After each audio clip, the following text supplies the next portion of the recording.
Hello everybody, I hope you're having a great day, and today I will be giving you guys my presentation on Jacques Cartier. I will be reading from a Wikipedia source on Jacques Cartier, so let's get straight into it. Jacques Cartier was a maritime explorer from Brittany. Jacques Cartier was the first European to describe and map the Gulf of St. Lawrence and the shores of the St. Lawrence River, which he named the country of Canadas. In his early life, Jacques Cartier was born in 1491 in St. Malo, the port on the northeast coast of Brittany. Cartier, who was a respectable mariner, improved his social status in 1520 by marrying Mary Catherine, a member of a leading aristocratic family. His good name in St. Malo is recognized by its frequent appearance in baptismal registers as godfather or witness. His first voyage was in 1534. In 1534, 2 years after the Duchy of Brittany was formally united with the French crown and the Edict of Union, Cartier was introduced to King Francis I by Jean-Louis Venier, Bishop of St. Malo and Abbot of Mont Saint-Michel at the Manor de Brian. And Cartier was very greatly rewarded and acknowledged for his ability to lead ships to the discovery of new lands in the New World. On April 20th, 1534, Cartier set sail under a commission from the king hoping to discover a western passage to the wealthy markets of the East Indies. In the words of the commission, he was to discover certain islands and lands where it is said that a great quantity of gold and other precious things are to be found. His second voyage lasted a total of a year, from 1535 to 1536. But before this, it says that Cartier returned to France in September 1534, sure that he had reached an Asian land. Jacques Cartier set sail for a second voyage on May 19th of the following year with 3 ships, 110 men, and his 2 Iroquoian captives. Reaching the St. Lawrence, he sailed upriver for the first time and reached the Iroquoian capital of Stadacona, where Chief Donnacona ruled. Cartier claimed a land near St. Lawrence River in 1534, but France paid little attention to the colony for 60 years. Not until King Henry V, I'm pretty sure, I will put this up on screen, sent Samuel de Champlain in 1608 to New France as its governor and built a permanent settlement and a fur trading post called Quebec, which is now Canada.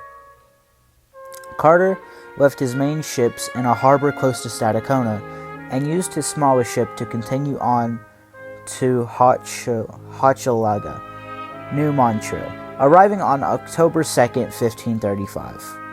After spending 2 days among the people of Hochelaga, Cartier returned to Stadacona on October 11th.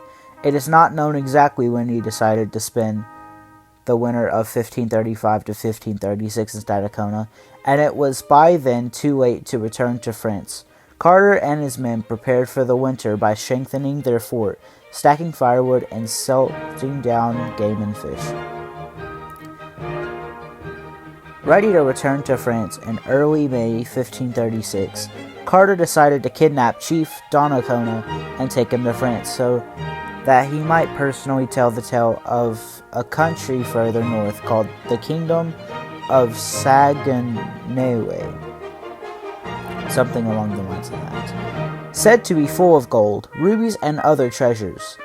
After an arduous trip down the St. Lawrence and a 3-week Atlantic crossing, Cartier and his men arrived in St. Malo on July 15, 1536, concluding the second 14-month voyage, which was to be Cartier's most profitable. I will be doing a quick summary of his third voyage, which lasted about a year from 1541 to 1542. On October 17, 1540, Francis ordered the navigator Jacques Cartier to return to Canada to end the wait to a colonization project which he would be the leader of.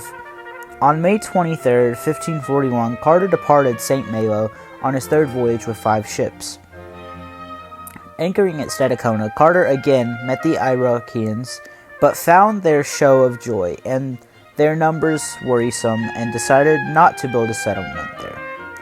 The men also began collecting what they believed to be diamonds and gold, but which upon return to France were discovered to be merely quartz crystals and iron pyrites, respectively, which gave rise to a French expression, "Faux comme les diamants du Canada," as false as Canadian diamonds. Having set tasks for everyone, Carter left with the longboats for Renaissance in search of Saguenay on September 7th. Having reached Hochelaga, he was prevented by bad weather and the numerous rapids from continuing up to the Ottawa River. Returning to Charlesbourg, Royal Carter found the situation ominous. Carter left for France in early June 1542, encountering Roberval and his ships along the Newfoundland coast. In his later life, Carter spent the rest of his life in St. Malo and his nearby estate, where he often was useful as an interpreter in Portuguese. He died at the age of 65 on September 1st, 1557, during an epidemic, possibly of typhus. Though many sources list his cause of death as unknown, Carter is interred in St. Malo Cathedral. Alright, everybody, that was the end of this presentation on Jacques Carter. I thank you all for watching and hope you will check out the channel sometime soon. Thank you.